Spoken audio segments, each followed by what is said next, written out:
kalau kita mau pesugihan kita ke pasar. Lihat di pasar tuh, palanya hewan. Nanti kita ajak ke sono, ayo. Lu kalau melihat gerbang gaib nih, panjang sono 3 meteran. Tingginya lebih 3 meter.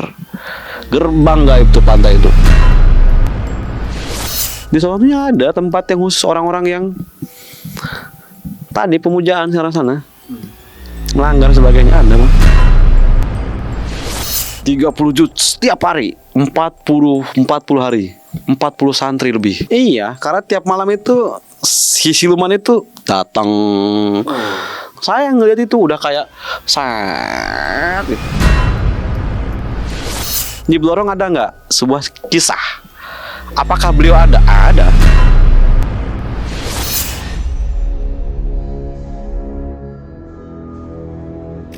Jalan pintas itu adalah pesugihan. Mereka yang tidak ingin bekerja keras, tapi punya kekayaan berlimpah, biasanya memilih mencari pesugihan di tempat-tempat tertentu yang tersebar di banyak daerah. Salah satu tempat mencari pesugihan paling legendaris adalah Gunung Kemukus. Semua orang seperti dibuat penasaran karena ritualnya dilakukan dengan berhubungan badan dengan lawan jenis yang bukan pasangan. Pesisir selatan juga menjadi surga bagi para pencari pesugihan karena Laut Selatan adalah kerajaan gaib terbesar yang dipimpin oleh Kanjeng Ratu Kidul. Tapi apa risiko mencari pesugihan di Gunung Kemukus? Bagaimana dengan pesugihan Nyi Blorong? Lalu mungkinkah orang yang memiliki pesugihan bisa dibersihkan? Jangan dulu berlalu, masih akan banyak keganjilan yang terjadi di sini. Dan jangan lupa subscribe, like, komen, dan share agar tak ada yang terasa ganjil di sekitar Anda.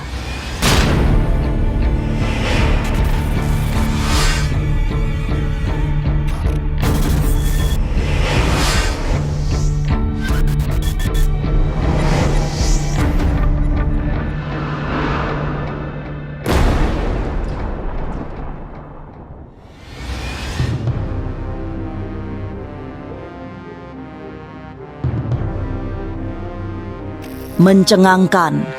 Pesugihan ternyata masih menjadi rujukan bagi mereka yang ingin cepat kaya tanpa bekerja terlalu keras. Dan tempat mencari pesugihan paling legendaris adalah Gunung Kemukus. Disinilah ritual pesugihan dilakukan dengan cara yang sangat vulgar karena harus melakukan hubungan intim dengan lawan jenis yang bukan pasangannya. Bersebadan adalah syarat utama untuk mendapatkan pesugihan dari Gunung Kemukus. Ritual ini makin populer karena konon sudah sangat banyak orang yang berhasil mendapatkan kekayaan secara mudah setelah melakukan ritual di Kemukus.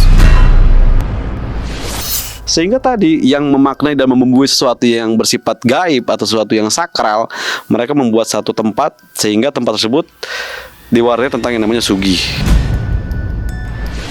Ya namanya orang dinasti perjalanan ke tempat yang jauh, lalu di sini mendapatkan sebuah pengetahuan, lalu mendapatkan sebuah rayuan, lalu mendapatkan sebuah birahi sebagainya, sehingga mereka bercocok tanam otomatis kan mendapatkan kabar ini, gimana kalau usaha ini, gimana kalau sini, kan begitu. Tetapi kan di sini kan konteksnya adalah bersetubuh. Ritual pesugihan yang juga amat populer adalah bersekutu dengan para penunggu lautan. Bagi orang Jawa, Laut Selatan dengan Ratu Kidul sebagai penguasanya adalah tempat mencari pesugihan paling tepat. Sebab di sanalah kerajaan gaib terbesar berada. Pasukan Ratu Kidul juga sering dijadikan perewangan, bahkan mesin pesugihan. Banyak yang meyakini Laut Selatan adalah pusatnya siluman pesugihan, sehingga nyaris di setiap tempat di pesisir selatan selalu ada tempat ritual mencari pesugihan. Tetapi di lautan ada bangsa-bangsa siluman yang menyerupai. Kalau kata saya itu bahasanya Majala Putra dan Majala Putri, berubah wujud dari hewan ke manusia, dari manusia ke hewan, lalu memberikan sebuah harapan. Sehingga kita yang tadinya pengen ke A lari ke B, Nah inilah yang sesuatu yang terkasat mata itu akan terus menjerumuskan dan melalui metode apapun. Di lautan itu kan bangsanya siluman, penghuninya kan begitu. Yang disebut Majalah Putra, Majalah Putri. Dia bisa hidup di lahir dan bisa hidup di darat. Pesugihan yang berasal dari Laut Selatan sering diidentikan dengan menjadi pasangan gaib Nyi Blorong. Biasanya, mereka yang memiliki pesugihan Nyi Blorong akan melakukan bersebadan di waktu-waktu tertentu. Di rumahnya juga ada kamar khusus yang menjadi tempat pertemuan dengan Nyi Blorong yang ingin menagih jatah berhubungan badan. Kalau kita hanya sekedar mendengarkan sebuah cerita tidur dengan Ibu Nyi Roro Kidul, siapa sih beliau? Siapa sih beliau ini, sosok beliau ini? Siapa sih Nyi Blorong ini? Kita kan sementara hanya sekedar dengar cerita dari orang lain. Saya sebagai saya pencipta alam dan tidak pernah takut yang namanya pergaiban, tetapi saya lebih semuanya. Untuk apa? Untuk mendapatkan sebuah keyakinan seperti itu. Nyi Blorong ada nggak? Sebuah kisah. Apakah beliau ada? Ada. Yang namanya replika pasti yang ada asli. Sesuatu nama yang tercipta pasti ada yang namanya asli. Nyi Roro Kidul ada. Di mana beliau adanya? Di lautan. Penghuni apa? Penghuni lautan. Pemilik pesugihan dengan sendirinya sudah menyerahkan hidupnya untuk menjadi sengsara di alam sana. Memang, di dunia ia terlihat berjaya dengan kekayaan yang berlimpah, tapi di balik itu ada banyak tragedi yang mengiringi kesuksesannya. Sebab ada perjanjian rahasia yang selalu berurusan dengan penyerahan nyawa orang-orang tercinta. Otomatis ketika orang tersebut mempunyai perjanjian dengan jin, bersekutu dengan jin, siluman. Bahkan saya pribadi punya teman yang saya katakan ini jin dan siluman. Saya tidak berkonteks dengan mereka, tetapi mereka lah yang di bawah naungan saya. Banyak tempat pesugihan yang populer di tanah Jawa. Salah satunya Gunung Kemukus, karena memiliki ritual tak biasa hingga melakukan hubungan terlarang. Lantas mengapa orang yang punya pesugihan tetap harus bekerja? Bukankah uang sudah dikumpulkan oleh makhluk gaib piaraannya? Jangan kemana-mana, tetap subscribe, like, share, dan komen agar tak ada yang terasa ganjil di sekitar Anda.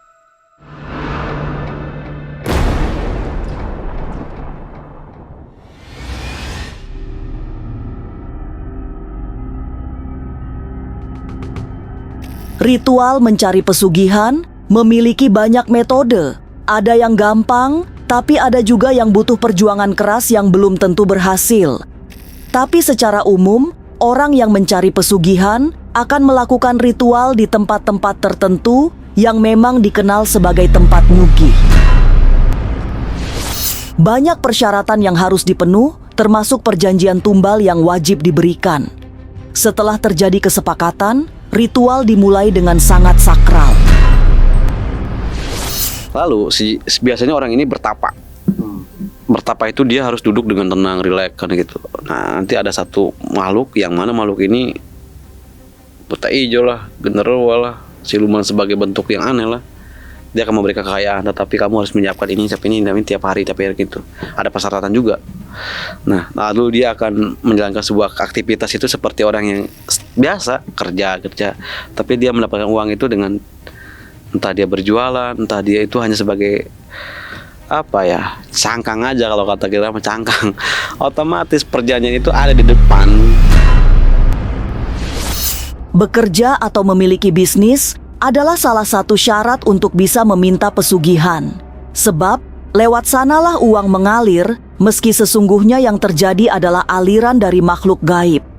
Pesugihan yang menjanjikan kekayaan tanpa bekerja biasanya justru menyesatkan. Pesugihan uang tiba-tiba nggak ada. No.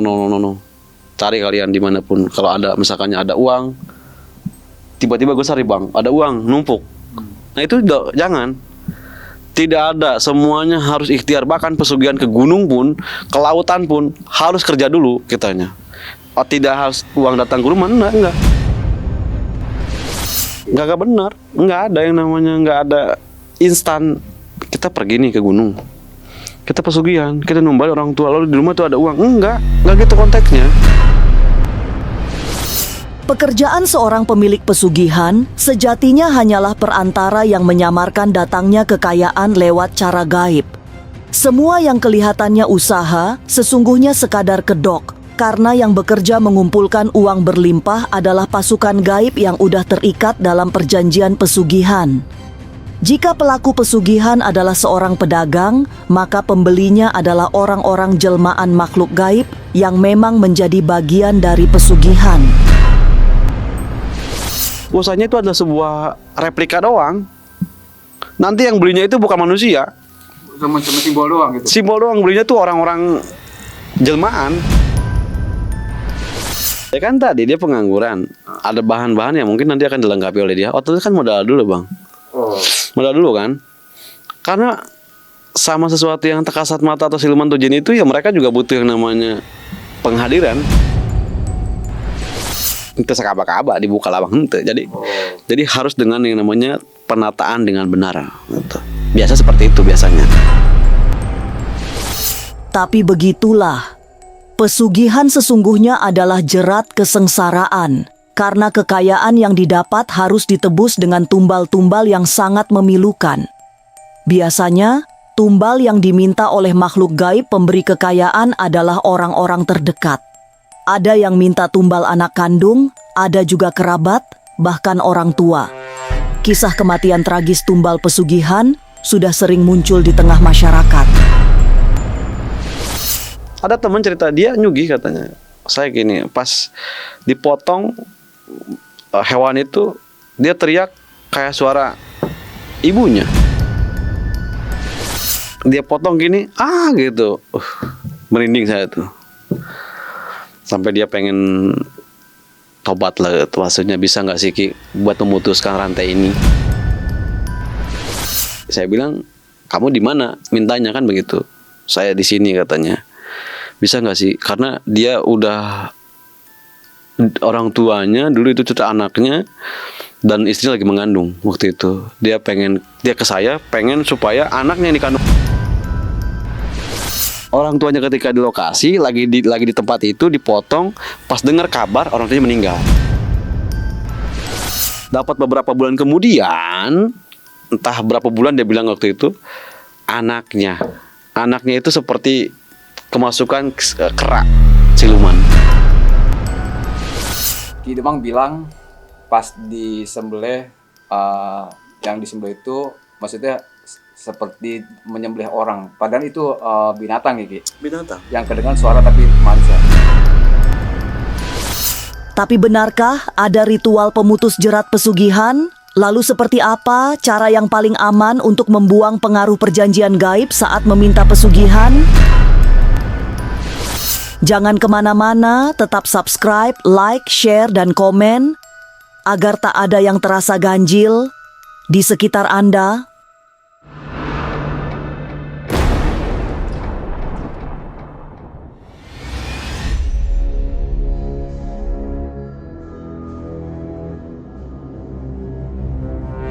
Mereka yang pernah melakukan ritual pesugihan sesungguhnya sangat mudah bisa dikenali.